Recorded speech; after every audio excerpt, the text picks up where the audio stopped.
পাবদা মাছ দেখেই যদি জিভে জল আসে তবে একটু ধৈর্য ধরুন, কারণ আজ বানাবো বাঙালির ভীষণ পছন্দের এক স্বাদ সর্ষে দিয়ে পাবদা মাছ। ঝাল টক আর ঝাঁঝালো সর্ষের গন্ধ মিলে দারুণ স্বাদের এই রান্না ভাতের সাথে এক্কেবারে অনবদ্য। তাহলে আর দেরি কিসের, চলো শুরু করি।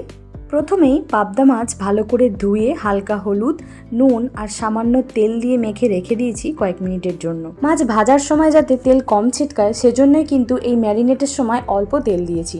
এই রান্নার প্রাণ হলো সর্ষে বাটা, তাই সাদা সর্ষে, পোস্ত, কাঁচা লঙ্কা, অল্প নুন দিয়ে একটা মিহি পেস্ট রেডি করে নিয়েছি। তবে এখানে সাদা কালো দু ধরনের সর্ষেও কিন্তু ব্যবহার করা যায়, সেক্ষেত্রে সর্ষের পরিমাণটা হাফ হাফ করে নিতে হবে। এবার একটা টমেটোকে ব্লেন্ডারে দিয়ে সেটারও একটা পেস্ট বানিয়ে নিয়েছি। এবার কড়াইতে বেশ কিছুটা সর্ষের তেল দিয়ে তেল খুব ভালো মতো গরম হলে একটা একটা করে মাছগুলি আলতোভাবে তেলে দিয়ে নিয়েছি। তবে খেয়াল রাখতে হবে তেল যেন খুব ভালো মতো গরম হয়, না হলে মাছ কিন্তু কড়াইতে একদম জড়িয়ে যাবে। যেহেতু পাবদা মাছ খুব নরম, তাই এই মাছ কিন্তু বেশিক্ষণ ভাজার দরকার পড়ে না। কিছু সময় একটু এপিট ওপিট করে ভাজলেই দেখবে এই মাছ ভাজা হয়ে এসেছে। এই রকম হালকা লাল মতো ভাজা হয়ে এলেই আলতোভাবে সাবধানে তুলে নিয়েছি, না হলে মাছ ভেঙে যাওয়ার চান্স কিন্তু খুব থাকে।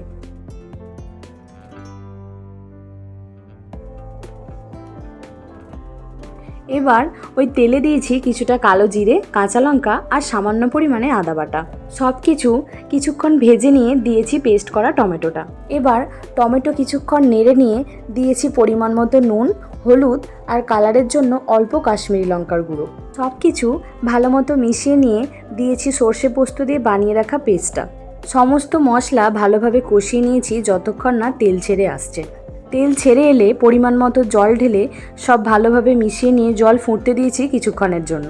এবার সামান্য চিনি অ্যাড করে ঝোলের মধ্যে মাছগুলি একটা একটা করে আলতোভাবে দিয়ে দিয়েছি। খুব বেশি কিন্তু নাড়া যাবে না, তাহলেই মাছ ভেঙে যেতে পারে। মাঝারি আঁচে 3 থেকে 4 মিনিট ফুটিয়ে নিলেই রেডি সর্ষের ঘ্রাণে ভরা পাবদার এই অসাধারণ রেসিপি। উপরে কিছুটা ধনেপাতা আর কাঁচা লঙ্কা ছড়িয়ে দিলেই এর স্বাদ হবে আরও বাড়তি। গরম গরম ভাতের সঙ্গে এক কড়াই সর্ষে পাবদা, বাঙালির মন ভরাতে আর কিছু লাগে নাকি? রেসিপিটি কেমন লাগলো আমাকে অবশ্যই কমেন্টে জানিও। ভালো লাগলে একটা লাইক করে দিও আর আমার পেজটা ফলো করে নিও।